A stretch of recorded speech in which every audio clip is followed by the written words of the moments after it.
Are you looking to expand your mind? Do you like to challenge and be challenged? Looking to improve yourself and share your experiences professionally and personally? You're in the right place. Welcome to Scoutcast, Roasting Marshmallows, with your host, Rolf Surd.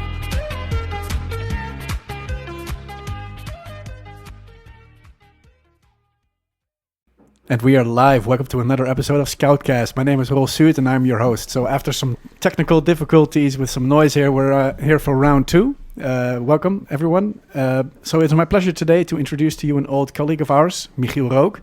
He's a very experienced, passionate and pragmatic freelance IT consultant, and it is his mission to help companies significantly improve their software quality and delivery process. Michiel is a regular speaker at conferences, so he's no stranger to taking the stage. I think he even has had a DJ career in the past, although we might get some more insights on that later. But I don't think he's nervous at all for this podcast, so that is good. Outside of his work, he can be found on a bike. We just had a little conversation about riding bicycles, so maybe we can touch upon that a little bit as well. And he's a platoon leader in the National Reserve, so... yeah, man, maybe he's like that Full Metal Jacket guy shouting and stuff. But I don't think so. As a former FourScout employee, we share a lot of values, but Michiel was drawn to the freedom that freelancing gives him, so he decided to go out on his own. And today it's all about getting his perspective on freelancing or joining a company, as he was part of the company some years ago. So welcome, Michiel. Good to have you on the show. Thank you. Thank you. I'm glad to be here. Yeah, nice. And so we have some more people here in the studio today. So Arno is a regular guest here as well. So Arno, did you ever freelance in the past? No, I never did. Never considered it either? No. I did consider it, but it never came to be. I always thought I had more to learn from other people. In my mind, it makes sense to be in a company then. And another guest that we have as well is Sylvester. So did you ever freelance, Sylvester? I actually did. Okay. Yeah. I joined a smaller company after leaving a previous employer. That didn't work out, so then I decided to freelance, which I did for I think almost 1.5 years. All right, so you do have some freelance experience then. So you know what it is to be in a company, you know how it is to be a freelancer, and you know how it is to actually start a company. So that's pretty cool. Yeah, I have lots of experience. All right. We would like to start out with a little exercise that we've got from the book from Patrick Lencioni, The 5 Dysfunctions of a Team. And it's all about, getting a sense of belonging for each other, show some vulnerability, hopefully break the ice a little bit, I guess. So we picked 2 questions, and I think we're all going to answer them. I guess it's only natural to let the guest be the first one to answer, because we are polite and educated people here. But he might be a bit scared. Yeah, that's true, actually. He looks scared a bit. So the first question is, Michiel, how many siblings and where do you fall in the siblings order? I have 2, a brother and a sister, and I'm right in the middle. So my brother is older, my sister is younger. I'm the second in the order. I actually, I don't know your brother, but I actually have some music made by your brother in my record collection, which I didn't know, like that was before we even met, so it's pretty cool. It's Nicolay, so you guys should look it up, like, Foreign Exchange, some pretty good music. And the other question... Oh. Yeah, he's into hip-hop and R&B and soul, and has also his the own gangster group. rap a bit like you? No, well, he doesn't. He's a producer. He makes the music. And he moved to the States over 10 years ago.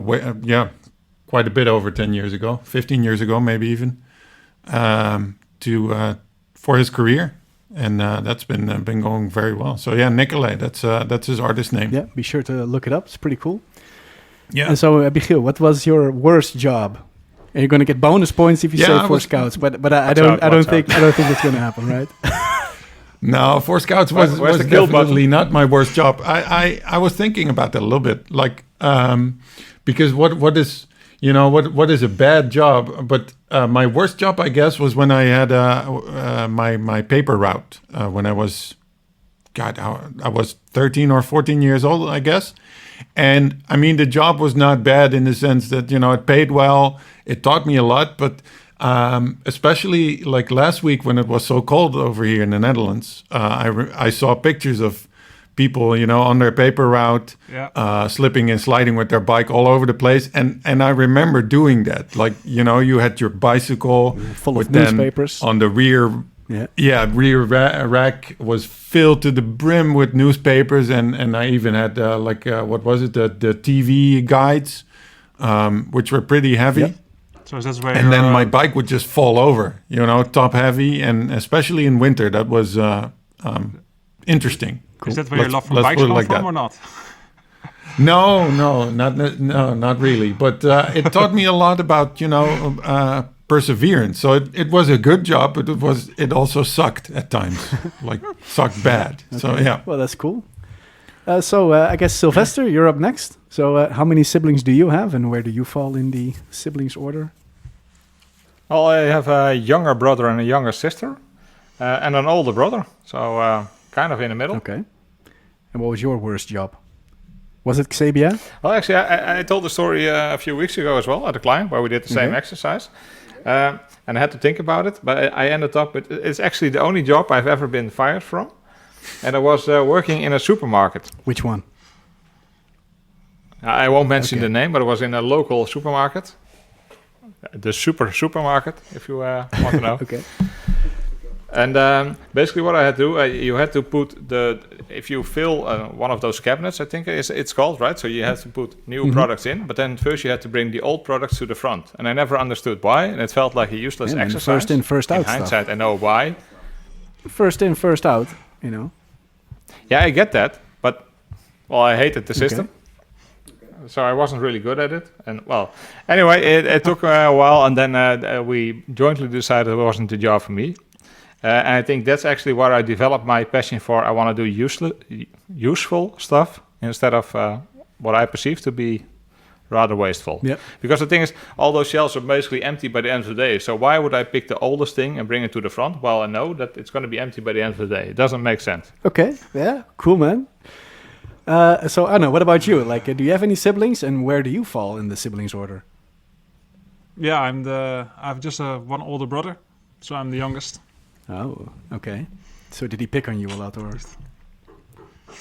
Well, I don't think so. I actually think I was pretty bad for him, to be honest, That's what you do as a younger brother. I can also see it with my youngest kids, It's yeah. Like the youngest is the most annoying? I think you have to be a bit smarter, Yeah. Yeah, I can imagine. I can see that happening. Yeah. I think that's the way it works, right? You cannot... physique doesn't work, so you got to think of other ways. Cool.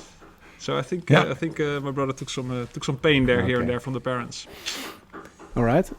I hope he's listening to this podcast, though. Well, now I think I'm not sure if I'm this might be a good start, right? Yeah. And what was your worst job then?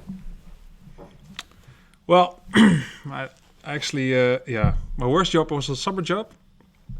I don't know, I was 15, I think. It was also at a pretty recognizable postal company, let's say. And what I had to do, go to the center of it, and it had this long, I don't know how you call it in English, I think some sort of conveyor belt, where you have crates, 10 or 20 next to each other with a light above it, and then the post just went like this, and then sometimes it fell in a crate. And I did that for hours, right? And if the crate is full, you have to get it out and put it on a cart, and then put an empty crate in there again. That's the job. Yeah, man, some factory work. Oh my God. So I think I did it for a few months, and I think I went brain dead there, but I'm not sure. That sounds I'm pretty very sure my fulfilling. IQ dropped for at least 20, 40 points. All so right. I think that was my worst job. Yeah, okay. Yeah, it sucks, Cool. man. So I guess that leaves me. Yeah. Man, I am the second youngest of 4 kids. So I have an older brother and an older sister and a younger brother. So that's... And are they listening in or not?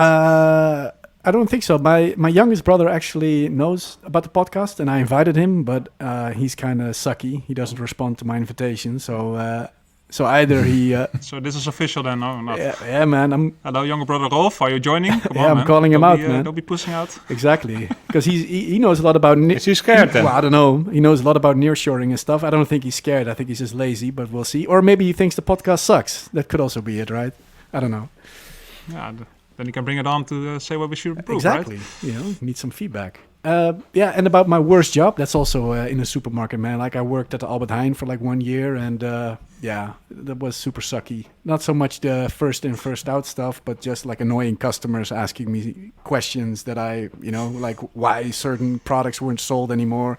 It's like, yo, I just put them in, man. I don't know, right? I mean, and then they get angry at me for, not knowing why certain products aren't being sold anymore. Like, I don't know. I didn't understand it. So that was a pretty sucky job. So you do the same now at the supermarket or not? No, actually, no. I hardly ask the people that fill the stuff where everything is at, right? Because I know how annoying it is.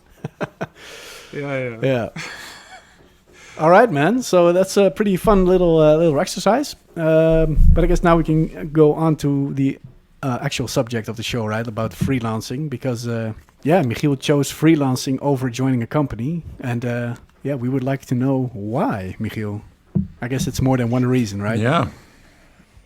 Oh, yeah. There's a few. I started in 2009. Yeah, that's when I registered my company. So that's some years ago already. And I remember I was sort of on the point of changing jobs. The job I had at that point I didn't like, and I wanted something different, and that triggered me into thinking like, what do I want to do, and do I want to join another company, or do I want to start my own? Do I want to, and would that be just me, or do I want to hire people at some point? So that went through my mind as well, and I ended up choosing. At least at that point, a freelance business, just me and myself and I. And how old were you? That worked well. 2009, so that's 12 years ago. That's 28. Okay. Yeah.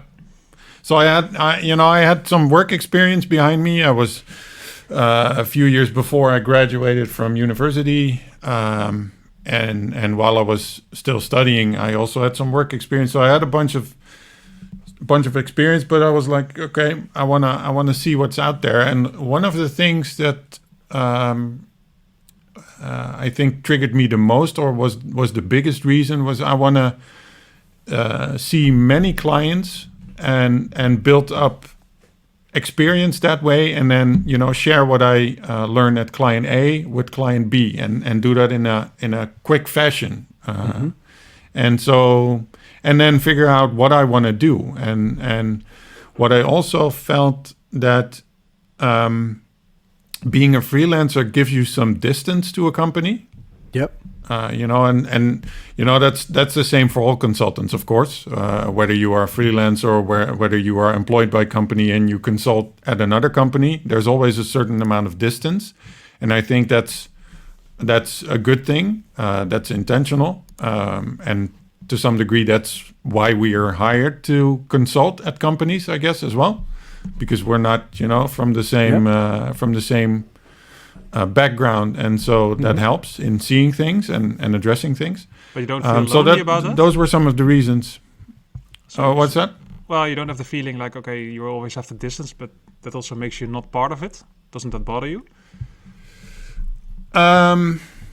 Yeah, I mean, it's a double-edged sword, of course. Having the distance means you're automatically, you are and you aren't part of it. I mean, I've been at some clients for months, or in some cases even years, and so then you are part of it.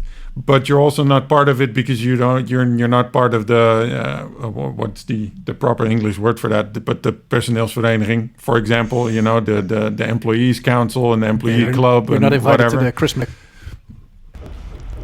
No, and the emails that are about what's the the how they deal with employees, that all that stuff goes over your head basically. Yep. So you are part of it, but you're not. Yep. So that definitely is a part of it. Yeah. But it's not bothering you enough to say, okay, I want to be an internal, or did it at one point do? Well, one point I joined FourScouts as an employee.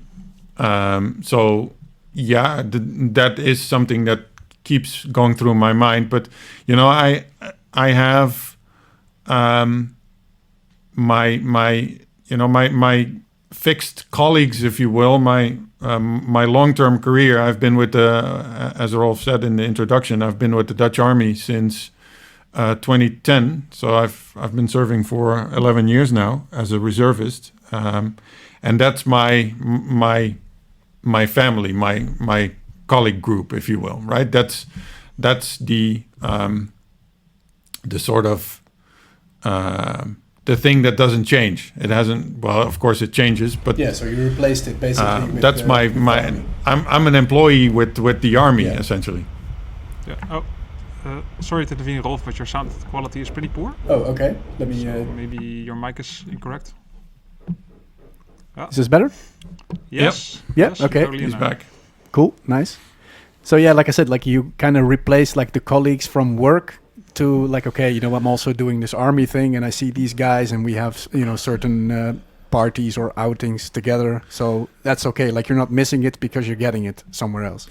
No, that's part of it, and to a certain degree, I mean, I've had clients where I was very much part of the group, where even though I was a freelancer, and I've also had clients where you always felt like the odd duck, and you always felt like, okay, this guy is temporary. We hired him to do X, Y, Z, and once X, Y, Z is done, then bye bye. Yeah. But I've also had clients where people were sad to see me go. You know, regardless of whether I chose to go or whether they ran out of money or whatever. So it's kind of a mixed bag. You know, I've had one of the things that was very interesting to me now that I remember it. When I just started out in 2009, I came from a job where people had difficulty giving compliments to each other. It was a bit of a nasty culture, if you will, and then I started like in the summer of 2009 with my first gig, and 1 or 2 weeks in, so I was a freelancer, and the guy that hired me was like, dude, what you're doing, this is really helping us, you know, and he was paying me good money for it. There was no employee-employer relationship. He did not have to do that, quote unquote, but he did. And I was like, wow, that's such a difference, right? That even if you have a contractor relationship with somebody, that people can still be happy with what you're doing. And so I felt very much part of that company then, but it's been mixed. So okay, how did you actually get your first job then? Because if you start as a freelancer, I can imagine that you start, but then what, right? You might have a network, but you might not have. I think you're 28, pretty young, 1-2 jobs maybe, so your network's pretty limited.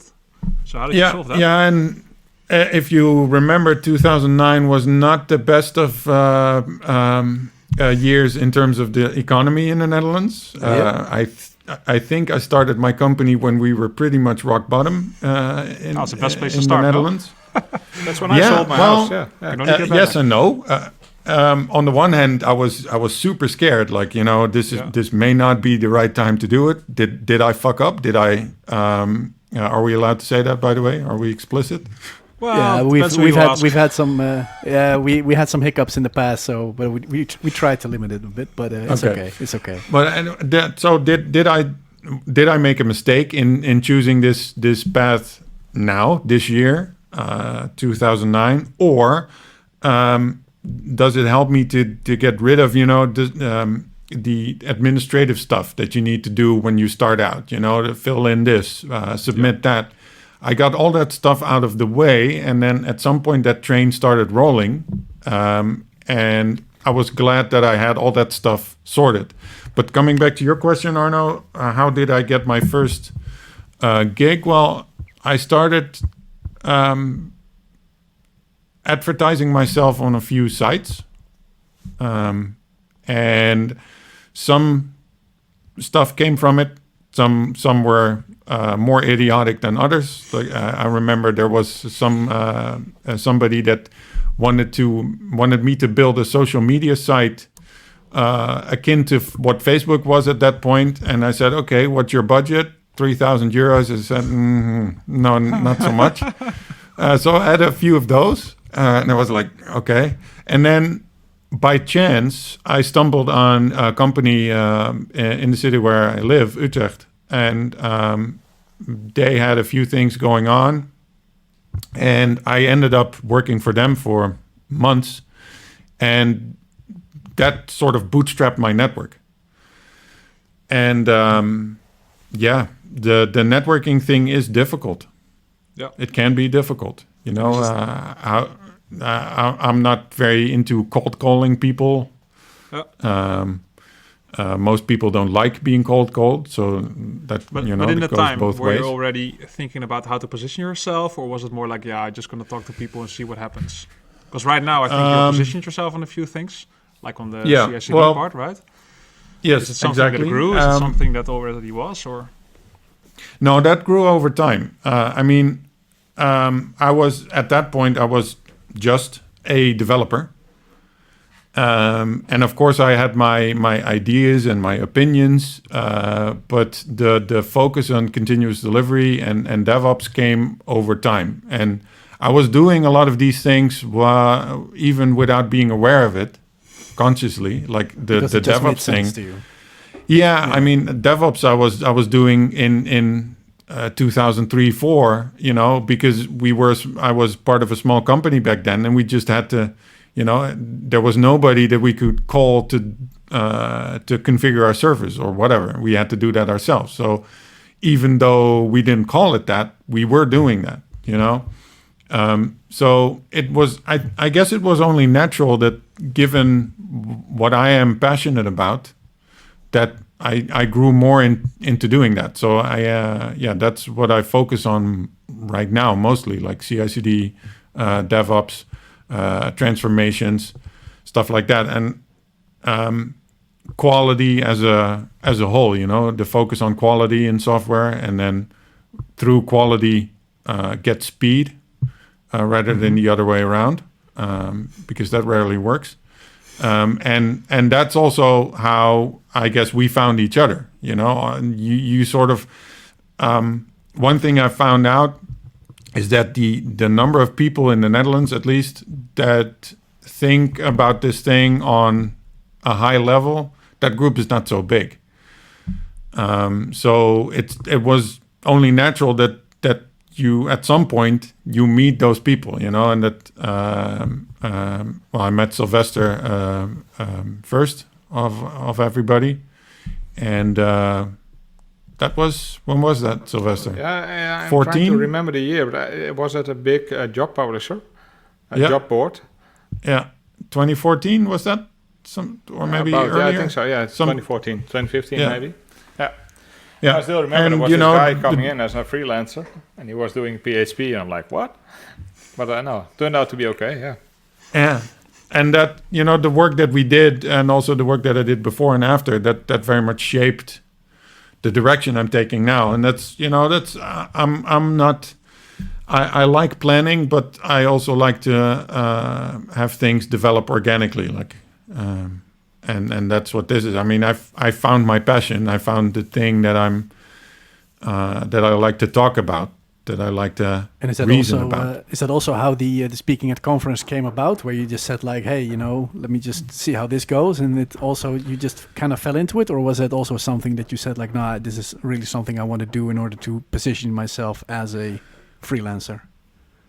A little bit of both. I started initially submitting to conferences based on, you know, tools. So doing talks based on tools, doing a demo of a tool or whatnot. And I found that while people were interested in it, I really wasn't that interested in it. And at some point, I had enough experience, I felt, that I could tell stories.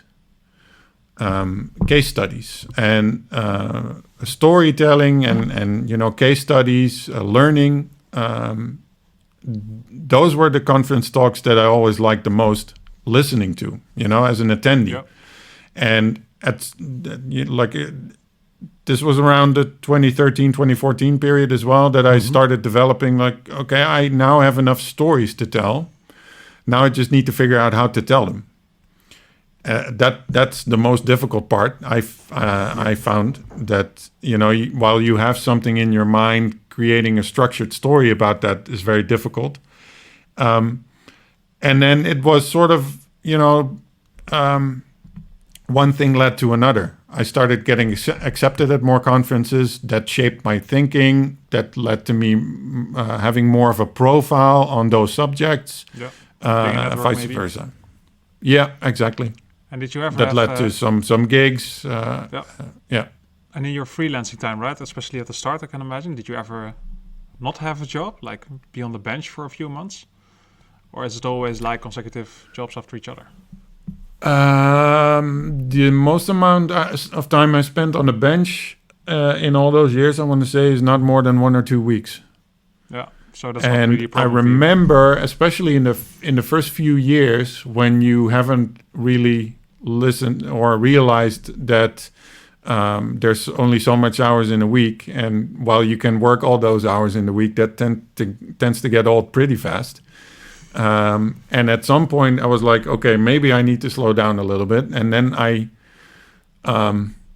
built in some off time between 2 gigs. And that was, my girlfriend was like, what the hell? Is that you? You're building in off time? Yeah. Yeah, and then she said to you, go back to your job because this doesn't work for me, or? No. We, that worked out very well. But okay. That's something that, you only have to, you have to experience. At least that's what I think. One of the problems with freelancing is that the only direction of scaling you have 2 directions, right? You can either increase your hourly rate, or you increase the number of hours that you work. Yeah. Those are the two axes on which you can scale. The hourly rate, there's a sort of a limit on it, right? Dictated by the market, the conditions. I could ask for. Well, I could ask for the rate that, for example, a top lawyer would ask. I could ask for it, but that just won't get it. Well, maybe you should be a lawyer. And then, yeah, maybe. Oh man, it's boring. Yeah, I guess I would not be very good at that. No, but I would hours- start telling other stories. Hours in a day are also capped, right? Like you can only work 24. Yeah, and that's what I found out the hard way. Yeah, actually, you can do that days in a row, right? So Yeah. Yeah. The scaling thing that in terms of hours that you work, I tried that, and that only goes so far. So when you're in your 4th or 5th week of doing 80 hours, then it gets kind of tedious. So how many hours do you actually work then? How many right now, well, if you exclude all the other things that I do, my freelance stuff is 32, and that leaves me. That's something I've learned over the years, so that I have time available for other things. My army work that takes up significant amounts of time. I like to ride a bike once in a while. And then when all that is said and done, maybe I want to spend some time with the significant other. And the dog, She's right? not listening in, huh? And the dog. Yeah. Yes. Gotta walk the dog, man. Yeah. But some might say the dog is my significant other, but let's not ask the dog. But so, because one of the pros of being a freelancer is to be able to manage your own time. But is these 32 hours that you mentioned, is that also including finding a new client while you're still at a job, or doing your administration, or taxes, all this stuff? Like, does it all fit not into your really. schedule? That gets added onto it. So really, it's a little bit more. But typically, I work somewhat longer contracts, so the amount of client searching that you have to do, that's not super significant. I do my own taxes and administration just because I like doing that. That's really the only reason. That takes some time. But that's 1 or 2 hours every so often. That's not It's not it's weekly, also- right? Or is it? No, and Yeah. because I've been doing this for a while, you get more experienced at it, Yeah. and it doesn't take that much time. At least not as much as it used to. Okay. And Sylvester, I saw you looking a bit surprised that he said like, "Oh, I like doing the administrative work." Is it Well, not I the thought same for maybe you? he should be a lawyer then, but no, that's all. Well, from my perspective, I don't like doing that kind of work, and there's quite a bit of it. So I was surprised. Yeah. Yeah, well, it's okay. Yeah. It's also that being a company owner and having a company, and especially with employees, Yeah, it the makes a different administrative story. burden is a little bit bigger. Yeah. When you're just a one-man show, the amount of administrative work is not too bad. But I know a lot of freelancers that have an accountant or a bookkeeper. That basically say like, I don't know all these numbers, I don't understand them, I don't want to understand them. Yep. Here's everything in the here's a shoebox with stuff. Please make it go away. With receipts and whatever, and you go figure that out and make sure I don't pay too much. But I like doing that just to tweak with the numbers a little bit. Yeah. And in the beginning, you mentioned like, I want to go freelancing because it allows me to see, more clients in a shorter amount of time and to learn all kinds of new stuff. So, Yep. I mean, a lot of people join consulting companies. Have you to do the exact same thing, right? For the exact same reason, to have, multiple clients, get more experience. Did you ever consider doing that before going freelancing, or you were from the beginning like, okay, now I just want to do it by myself because, I don't need a company to facilitate that kind of stuff for me? Well, in the beginning, no. When I started, it was like, okay, I want to try this on my own. Right. I think that was mostly it. Like, can I do this? Mm-hmm. So it was not so much, or not only a question of me wanting to go freelance, but also a question like, can I do this? Is this something that I can make successful? Is this something that I can do, that I can excel at? So it was more of a test for myself as well. And then at some point, when I met all of you, that the question of, do I want to do this as an employee, became a little bit more interesting. And as it turned out, I mean, I was with FourScouts for, I think, exactly 1 year. Yep. Yeah. And as it turns out, the work we do is similar, so it wasn't about the work, but ultimately I want to be the only one that I have to deal with in terms of look at myself in the mirror. I want to be the only one accountable for my own success. Yeah. And that's ultimately what made me go freelance again. Like being part of a company has plenty perks. Yep. That wasn't the problem, but I want to be accountable for what I do, and me alone. And that's ultimately what led me to go freelance again, to resume my freelance business. And no regrets, right? So far. No, not right now. No. Yeah. Oh, that's good, right? Yeah, because I don't think in terms of regrets ever. I think in terms of possibilities, things you tried and things that you learned. Okay. And I think I would have regretted not trying it. Yeah, of course. It's better to try and fail than not try at all, right? Yeah, it's a period of time. I mean, we've all worked very well together, even when when I was still freelance and during when I was a FourScouts employee and after. All of you have always been an important part of my network and my circle. So whether it's freelance or as an employee, that doesn't matter to me personally. And it's about the work we do. Yeah, I think more than anything. Mm-hmm. Okay. And we also consider it to be an experiment, right? Because I still remember those conversations. I also remember that I pushed rather hard to convince you or to trigger you. Mm-hmm. Okay, let's make a step. To put it in your words, you kept on nagging until he joined. Yeah, that's what I said before this podcast. So anyway, you can also just. I just want to put it out there. Yeah, cool. Yeah, and that's very close to reality. Yeah. But hey, it worked, and I thought, well, I think this is better. But I think what you just said is actually kind of spot on, right? You had your own. You want to have your own responsibilities, your own schedule, your own course. And that makes sense. I think a company is basically, well, in the end, it's a group of people who want to move in a similar fashion, right, as a team. And I think that's the difference. At least that should be the difference. I don't think this is the same for all freelancers, though. No, I don't think so either. Some of them very much are in it for the money. Some of them are in it for for altruistic reasons. I'm in it. What? I've also met freelancers, and I don't consider them freelance anymore, that have been on their same spot for 9 or 10 years. Yeah. That doesn't rhyme with me. Then in that case, I think it might be more about the money than anything else. Yeah. I don't know.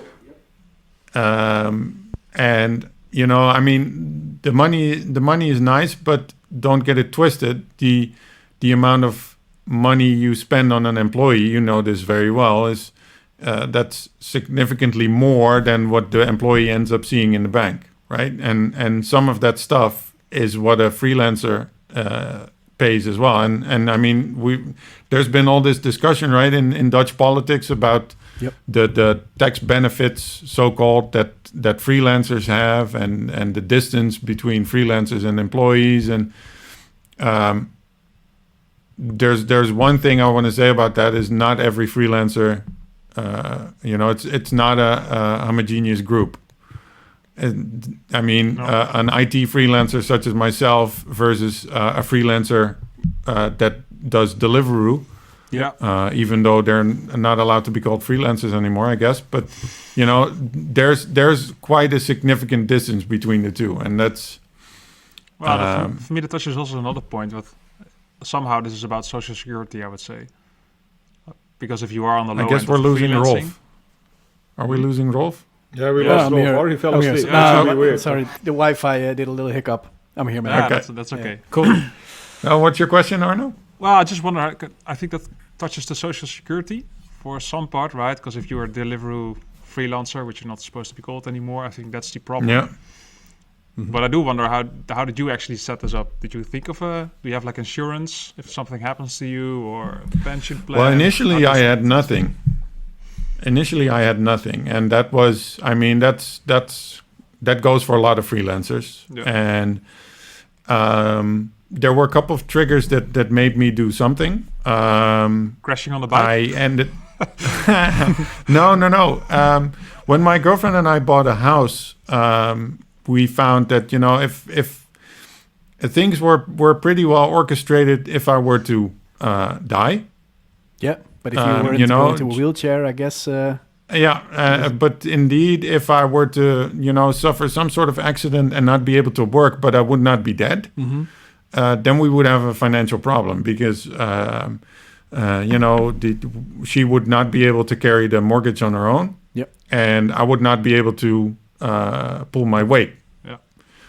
Whereas if I were to expire, then a sum of money would come, and then the problem would be solved, at least the financial problem. Yeah. So then I started getting health insurance.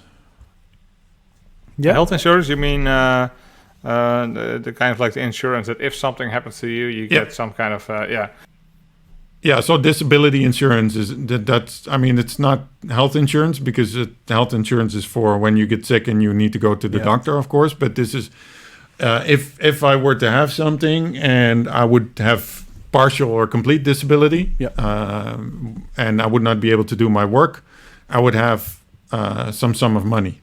It used to be super expensive, right? Per month? Is it still super expensive? I mean, it's not cheap, but it's a lot better. Yeah, because it's collective now or something, right? I mean, there are structures out there. Well, collective, I mean, it's as collective as car insurance in the sense that everybody has car insurance, and so the money is pooled, but it's not collective. And there's no social agreement behind it. Okay. And that's a big discussion now. One of the gripes I have with it is that there's the potential for rejection on medical grounds, When you which sign you up, do not have as an employee. when you sign up for it, you mean, or can you also be rejected like a couple of years down the road? Yeah, I know people that have been. For example, if you become sick, for example, if you are a cancer survivor, then and you start your own business and you want to get insurance like that, then that becomes a problem. Right. Or very expensive, and I also don't think that's fair. No, On the it's other either hand, going to be very expensive or they reject you outright. But you will have some sort of issue to deal with. But yeah, so I ended up doing that, and I have a few other, like if I were to end up at a client, like kicking over a plant or something like that, break something, something physical, I have some insurance for that. And also maybe like if you need to hire a lawyer or something, do you have insurance like that as well? Yeah. So there are some insurance stuff. My personal belief is that you should only insure what you cannot pay. Yeah. Yourself. Yeah, I agree. So that's why we have car insurance, so that if you run your car into something or somebody, that's usually something you cannot pay on your own. So that's why you have insurance. If fire insurance for your house, you probably cannot pay. Constructing a new house, but if I were to, I don't have insurance. I don't have insurance for my laptop, for example. No. Yeah, right. I think that's no, that makes no sense. Or your phone, right? When you buy a new phone, they always ask, like, do you want this insured, sir? Like, no, thank you. Actually, I found out I am insured for my phone. I dropped it once. Well, that happens more often than you would think, but.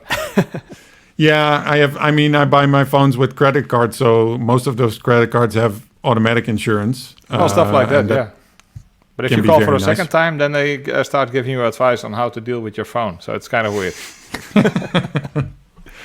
But that's some of the things that I don't insure. Right. You mentioned car insurance. Do you still have that BMW, that M3 or something? Was it? No, it's not an M3, but it's a 3 Series. But I'm going to try starting it tomorrow. I haven't. The thing hasn't started for nearly 2 months, I guess. Okay. Because of the lockdown, there was no. I mean, we have one car that we use to do groceries and stuff, so it's been sitting in the garage for a long time. All right. It's still there. I checked today, but that's going to be interesting then. Yeah. Yeah. Rusty. Yeah. Well, at least you're insured, right? If it's I guess you're not insured for letting it rust. So. No, I don't think it will rust, because I mean it's in the garage, but yeah.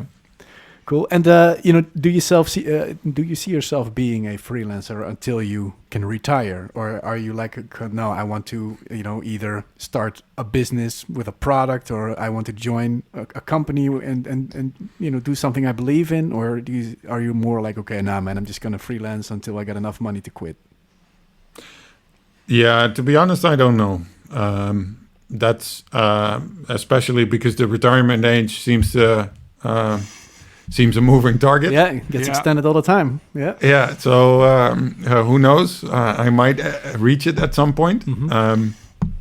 But I don't know. I mean, in general, I only do the things that I believe in, or I want to do the things that I believe in, and whether that's as a freelancer or a company owner or an employee, I guess that would be an implementation detail. Right. Yeah. Also, the pension age, are you actually worried about that stuff? Because I don't see myself going on an actual pension as in doing nothing. I kind of hope doing this or whatever, having fun until I die, and then, okay. I was talking about that with somebody the other day about, what would you do if you win the lottery? Would you quit working? Oh, yeah, it was my sister. My sister was like, I'll quit working like right then. I was like, no, I won't. I mean, I might work less, but I still want to do something that's fulfilling, right? And just, spending that money on yachts and whatever. I mean, that might also be fulfilling in some way, but... Wow, I'm pretty sure there will be an M6 in a garage, right? Maybe, yeah. But right now, that's no... There will probably be more expensive bikes than cars at this point. Yeah. But what if the military offers you like a pretty sweet job, like, oh man, you can be a general somewhere or something? Is that something you would consider dropping freelancing for, or? Yeah, I mean, it's never say never. Never say never. I think Rolf's Wi-Fi went away again. Yeah. Yeah. He keeps smiling, but. So I do wonder, by the way, do you have Yeah, there he your is. pension in check? Do you have insurance for that, for your pension, or nothing? Yes. Yeah, okay, so Yeah. you are insured for that or not? Yeah, there are a few like financial constructs that you can use over here, where you can basically put some money into an account, and then that money is protected. So, for example, if I were to go bankrupt, then the money in that account would be untouchable. Yeah, okay. I cannot touch it even, right? Until you retire. I mean, I could touch it, but I would pay a hefty fee to access it. But it's in a separate account. I don't pay taxes on it right now. You will pay, and the idea is that you once you reach the retirement age, it starts giving you money monthly, and then you pay taxes on it, right? And so. I every year, based on what I make, I put some money into that, and then that's locked essentially. Yeah. Yeah. And so we've been talking about money a lot. Have you ever had difficulties collecting your money, like a client who was super late on payment, and you had to actually actively go over there and say like, "Yo, you got to pay it now," or? Yeah, I've had a client go bankrupt on me. Okay. That was interesting. Yeah. That took I think 4 or 5 years for them to say no.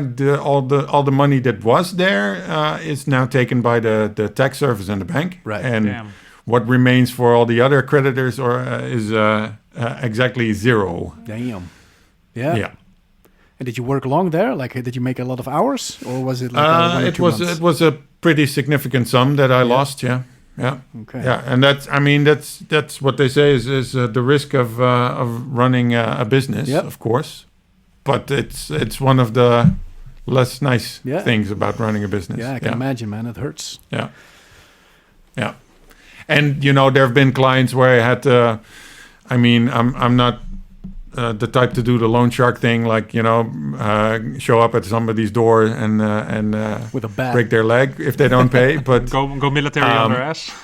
I've had situations where I actually there was one client that he was completely unreachable. He did not pick up the phone. That I actually went to his house and asked what was going on, and that he owed me money. Yeah, and I mean that's not cool if you have to do that. I mean it's if you have some work to be done, then you also need to pay them, or not hire but somebody. Yeah, for sure.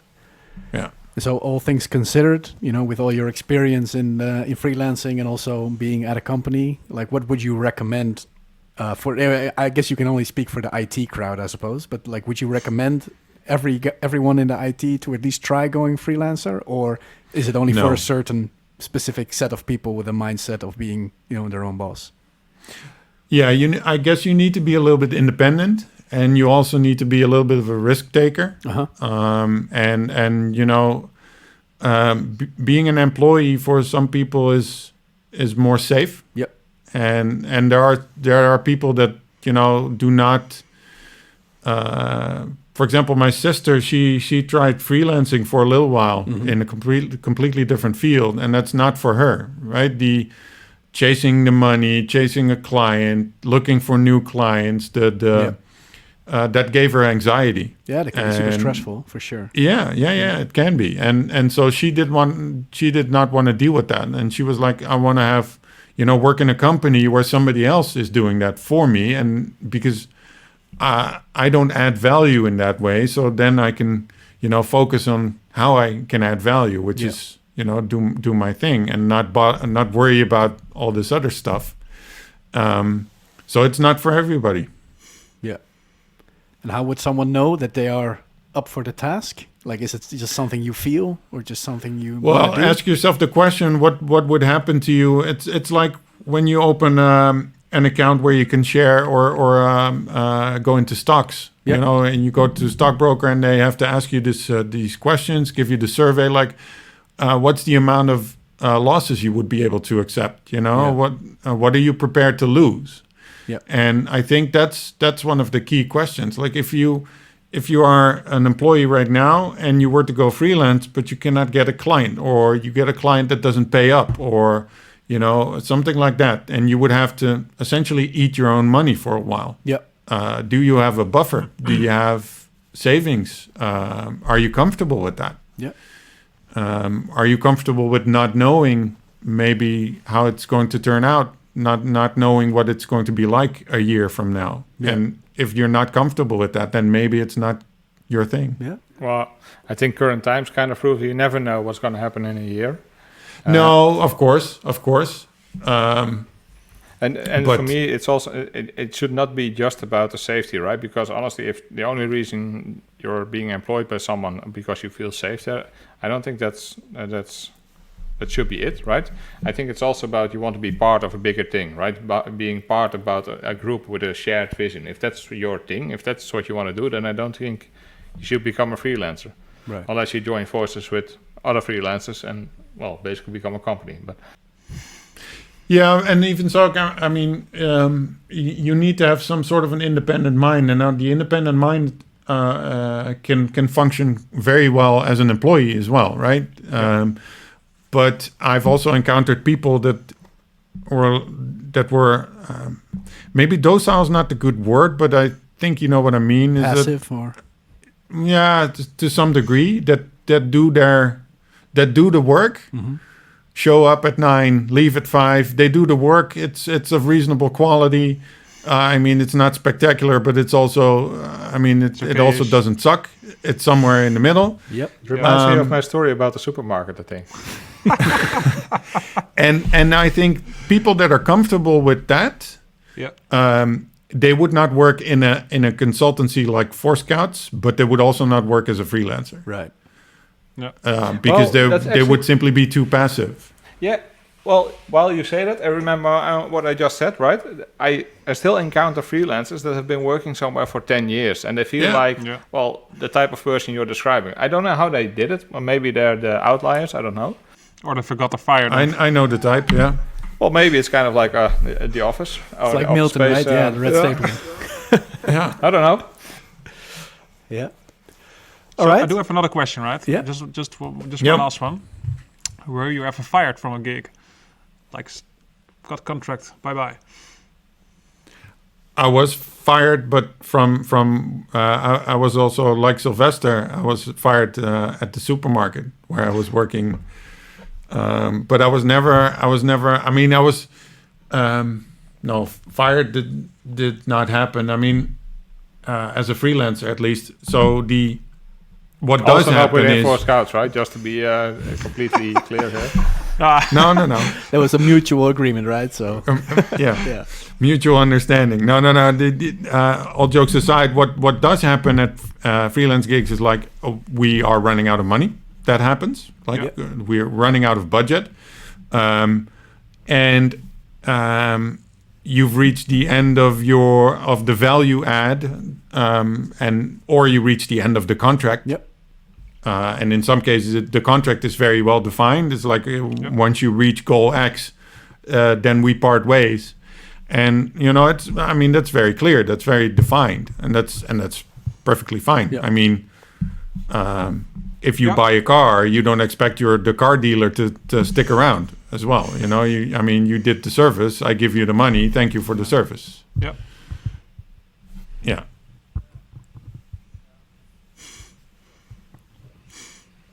All right. And I see what you're thinking, Sylvester. I've had clients that when I delivered something that came back to me like later, like something needs to be changed, or there's some sort of support contract or support structure.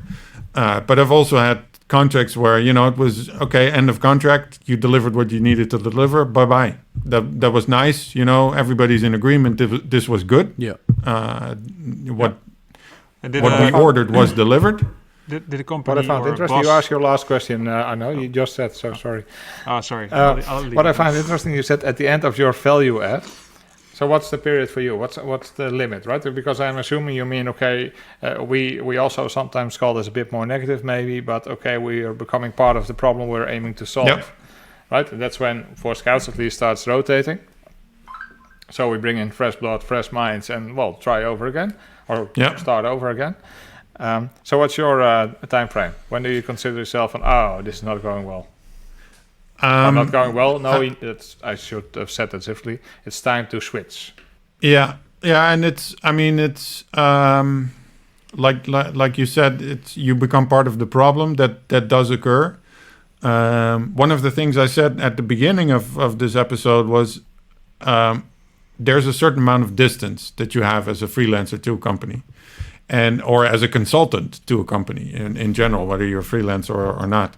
And I think that's by design, and that's useful because that allows you to, put your finger on whatever is going on in a company. And, it's typically variations on a theme, of course, the problems that companies see. But as they say in Dutch, vreemde ogen dwingen, strange eyes, they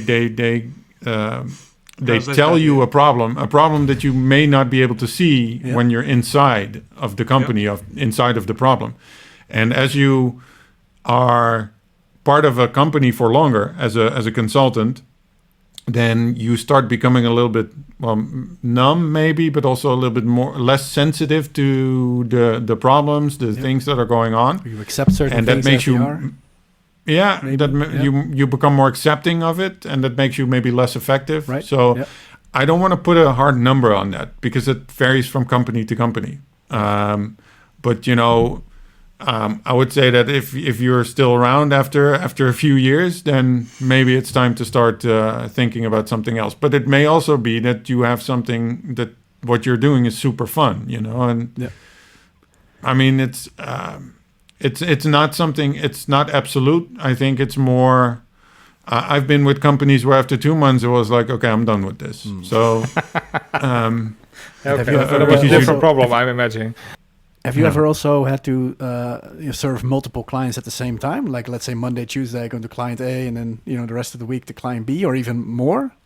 Yeah, or Monday through Friday, client A, and then the evenings, client B. Yeah, that happens. Yeah, and especially when I started, I was not so good in scheduling things, or things had a weird way of piling up. Yeah. Client A would be delayed and client B would be advanced, and then all of a sudden, what I thought was going to be very well separated in the calendar, all of a sudden bumped together, and you're like, shit. What do I do now? And now all of a sudden you have to do those things. Yeah, it happens. Right now I'm working 2 clients because one client had an acute problem that I wanted help with. Yeah. I was like, okay, I'm not going to leave you out in the cold. But that means I need to do some stuff in the evenings. And that context switch, you're okay with that? You're comfortable with switching the... Yeah.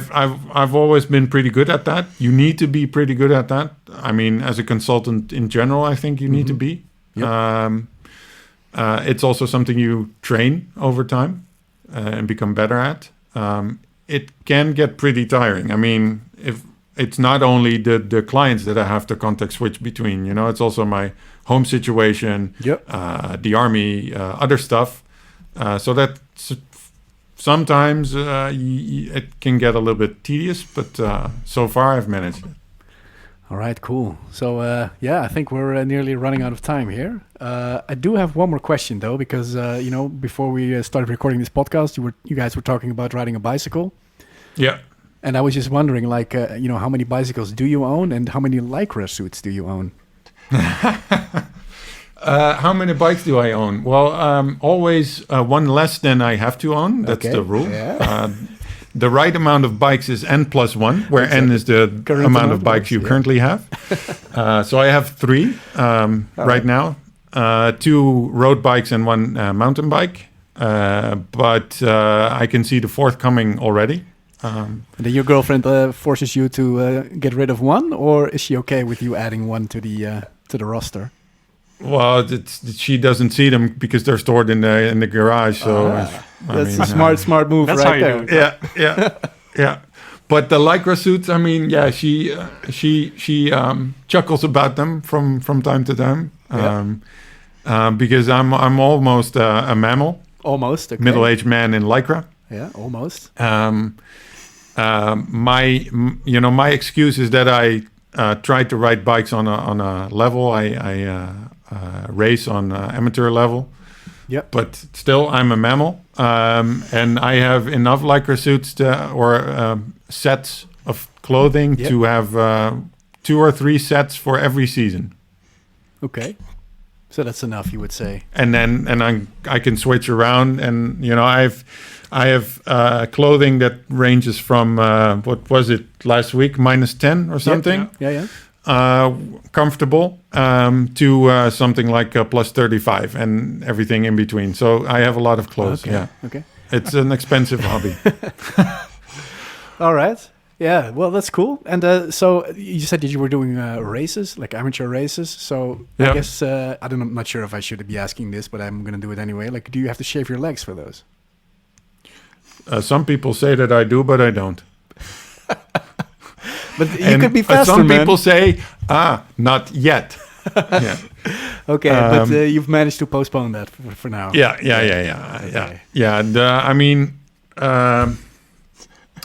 That's not really my thing. Okay. Yeah, that's cool. Yeah. Okay. Do we need proof, or are we okay with this? Nah, I'm okay with that, to be honest. But,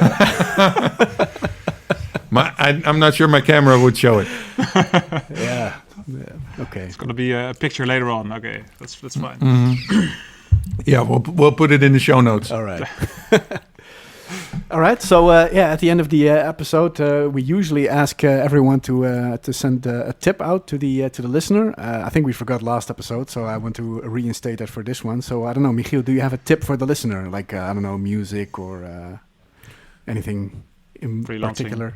Freelancing, maybe, or cycling. Yeah. I want to give. I've been listening to the Talking Sopranos podcast. All right. I'm a big fan of the Sopranos, the series, and I rewatched it last year. And then I found out that 2 of the actors, Michael Imperioli and Steve Sciarippa, they have a Talking Sopranos podcast where they Michael played Christopher. Yep. One of the main characters, and Steve played Bobby Bacala. And so they have a podcast where they do one single episode is one single Sopranos episode, and they have a guest, another actor or director or whatever, and then they go through the episode and have stories and whatever they encountered. So that's something that's very cool. All right. Sounds good. Sylvester, that's my tip. Do you have a tip for the listener? Cool book or something? Yeah. Well, but you think maybe Arno? Do you have something? Then Sylvester can look around and. Oof. I also have to think about that, to be honest. Okay. All right. Well, you then I me, guess I'll give me. my tip at first, so you guys can think of one. So last weekend I watched a nice movie on Videoland. I think it was. It was called Wat is dan liefde? It's a Dutch movie, and I had a blast watching it. It sounds a bit cheesy, but it's actually a lot of fun, right? It's like a comedy. So I thought you would. Did you get an answer Temptation on the Island, question? to be honest. Well, Temptation Island is done now, man. Like yesterday was the last episode, so. And did you get an answer about wat is liefde? Yeah, at the end. Did they explain? Well, okay. nah, they broke up, huh? Yeah, exactly, man. But hey, no spoilers. No spoilers. Oh, no spoilers. Okay. Well, I finally came around to reading this one, Eckart's Notes. I'm not sure if you've read it. No. I have not. I actually think it's pretty cool. What's the author? FourScouts was rather unique in the way we organized and how much responsibility we pushed back. But apparently he thought about it a long time ago. That's a cool book to read. Who is the author? Eckhart Winsen. All right. He's the founder of BSO, the company. No longer exists. Anna, did you think of something or? Yeah, it's got for the people with kids. I think everybody should watch I've watched 2 episodes now. I think to watch the series Klasse. I think it's called. It's Dutch. But Okay. it shows a bit the difference between social classes on schools and what it does with kids. And it's pretty disturbing, to be honest. Okay. How? As a father, Disturbing you how? should watch it and then I'm like, bring your own opinion on that. I think that's for another episode. Yeah, In we can have a Scoutcast. podcast about kids for sure. No problem. Oh, well, you can bring the kids. Well, Nah, I let's don't know not if do that's a that. good idea. Yeah. No. All right. Well, I mean, at heart, we are all still kids. exactly, Yeah, man. Right? I've That's why never I don't reached bring them. over 12 years old. Yeah. Cool. Well, Michiel, thank you very much for joining. It was Yeah, nice man. seeing you again. It's been a few years, I think, since we Yeah. spoke. So this is pretty cool. I liked it a lot. Arno and Sylvester, I want to thank you guys as well for joining in. Yeah, thanks a lot Thank for you, having Rolf. me. And after Corona, I will reinstate, beers and barrels, I think. But And a pool game has been a long time coming. Yeah. although our office is about to, We canceled the June, lease. it's gone. But Yeah. Okay. Yeah. Fair enough. Yeah. And where's the pool table going? Into the pool behind you, Arno? Or? I thought your garage. I just heard it's kind of like a man cave. So no. My BMW would object. But we'll see. Yeah. But it's on tape now, right? So you guys got to make it happen. I would love to hang out one time again, for sure. Yeah. Likewise. Cool. All right. Well, and I would like to thank the listener as well. There we go. Yeah, sorry, I had a little hiccup there. So, yeah, I want to thank the listener as well. As always, you guys are free to send us some feedback on podcast at FourScouts.nl or Twitter at FourScouts. You could also send a voice message on our Anchor page. That's the message button right there. So please do that. We would love to hear you, what you have to say. Michiel Rook, where can people find you? I'm on Twitter. It's at MichielTCS. And my first name, last name, .nl. All right, michielrook.nl. We'll put that in the description of the episode as well. All right, thank you, everyone. And until next time, bye-bye.